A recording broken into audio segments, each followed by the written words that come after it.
কালকে কিন্তু পবিত্র ঈদুল আজহা, এই আয়োজনেই কিন্তু গরুর হাটটা দমদমা চলছে। তো দেখতে পাচ্ছেন বিশাল বিশাল গরু, এই গরুর হাটটায় প্রচুর পরিমাণে গরু আসছে, যেহেতু আজকে শেষ হাট।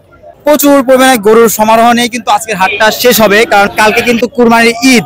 আসসালামু আলাইকুম কাকা। ওয়ালাইকুম সালাম। কাকা, এই কালো মানিক কার? আমার। এটা কি বাসার গরু? এটা বাসার গরু। দাম বলে কি রকম? দাম বলে না বাবুরে 110-20। এত বড় গরু কি 1,10,20? ওই তো রে বাবা, গরু লেয় কিরা, আর লোক নাই। কখন আসছেন? সকালবেলা আসছি, এখনো বেচা হয়নি না? এখনো বেচা হয়নি। কালকেই তো ঈদ, কত বিক্রি করার টার্গেট আছে আপনার? আরে ভাই 130 হলে বেশি দেবো। 1,30,000 হলে কিন্তু বিক্রি করে দিবে। গরু কিন্তু আলহামদুলিল্লাহ অনেক বড়। এই কালো গরুটা কি আপনার? আমার। কত বিক্রি করলেন? 1,75,000। এত বড় গরু? এত বড় গরু লেয় কিরা, লোক নেই। কালকে তো ঈদ, এখন এত কম দাম কেন? আপনি এত কম দাম গরু আমদানি বাজারে গাদি লেয় কিরা। প্রচুর পরিমাণে গরু আমদানি হয়েছে। আমদানি, ঢাকাও গরু লেচ্ছে না। গরুকে খাওয়ানোর তুলনায় যে পরিমাণে খাওয়ানো হয়েছে সেই পরিমাণে কিন্তু দাম পাচ্ছে না ক্রেতারা। কালকে ঈদ, শুক্রবারে কিন্তু আমাদের হাটটা শেষ। আমরা একটু দেখে আসি যে কিরকম অবস্থা এখানকার হাটের। মস্ত বড় গরু দেখছি আপনার, এইটা দাম বলে কিরকম? দাম 1,90,000। এইরকম মস্ত বড় গরু 1,90,000 টাকা পত্তায় মিলবে? না না না না, পট্টা মিলতেছে না। দেখেন গরুটা একবার দেখেন, আসলে গরুটা কিন্তু হাঁপাচ্ছে। আমাদের এই আটঘরিয়া বাজারের সব থেকে বড় গরু হচ্ছে এইটা। ওটা পুষতেছেন কত বছর ধরে? 2 বছর। মস্ত বড় গরুর দাম বলতেছে হচ্ছে আপনার 1,90,000 টাকা। আজকে কিন্তু আমাদের আটঘরিয়া বাজারে দেখতে পাচ্ছেন কত পরিমাণে গরু উঠছে। এই প্রথম হয়তো দেখছি যে এত পরিমাণে গরু উঠছে। বেচা কিনাও কিন্তু প্রচুর পরিমাণে হচ্ছে। কাকা, গরু কিরকম উঠছে হাটে আজকে? গাদি।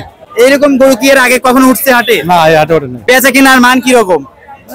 কমই একটু। কোনটা নিয়ে আসছেন? এইটা দাম বলে কিরকম? দাম বলতেছে 10-15। আপনি যে সারা বছর খাওয়াইছেন সেই তুলনায় কি গরুর দাম পাচ্ছেন? না। আসলে সবার মুখে কিন্তু একটা কথাই শুনছি, গরুর দাম কিন্তু মিলছে না। আজকে আছি আটঘরিয়া গরু হাটে।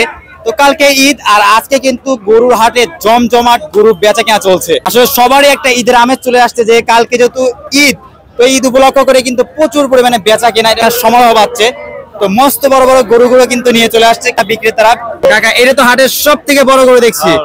বেচাই তো জুলুম হয়ে যাচ্ছে।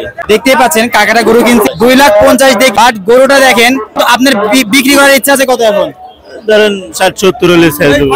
2,60,70। খামারিরা বাহারি বাহারি গরু নিয়ে হাজির হয়েছে গরু হাটে। তবে সবার মুখে একটাই কথা, খাদ্যর যেই পরিমাণে দাম, গরুর দাম কিন্তু তার তুলনায় একদমই কম। কারণ একজন খামারি জানে যে একটা গরুর পিছনে তাকে বড় করতে হলে কত পরিমাণে পরিশ্রম, মেহনত, কষ্ট করতে হয়। এই তীব্র রোদ অপেক্ষা করে ঘন্টার পর ঘন্টা দাঁড়িয়ে না থাকতে পারে। মাঝে মাঝে কিন্তু অনেক গরু কিন্তু হার্ট ফেল করছে এবং শুয়ে পড়ছে মাটিতে। একদিকে যেমন বাহারি বাহারি রঙের গরু নিয়ে উপস্থিত হয়েছে বিক্রেতারা, অন্যদিকে দাম কষাকষি করে কিনছে ক্রেতারা। ঈদকে সামনে রেখে দিনের পর দিন কষ্ট করে গড়ে তোলা গরুটাকে এমনি এমনি তো ছাড়তে চায় না একজন খামারি। তবে তার গোয়ালের গরুটা তো অবশ্যই বিক্রি করতে হবে। তো যাই হোক, আমার পক্ষ থেকে আপনাদের সবাইকে জানাই ঈদুল আজহার শুভেচ্ছা, অগ্রিম ঈদ মোবারক। আপনাদের ঈদ কাটুক অতি আনন্দ এবং উৎসব, পরিবার পরিজন, আত্মীয় স্বজন সবাইকে সাথে নিয়ে ঈদ মোবারক।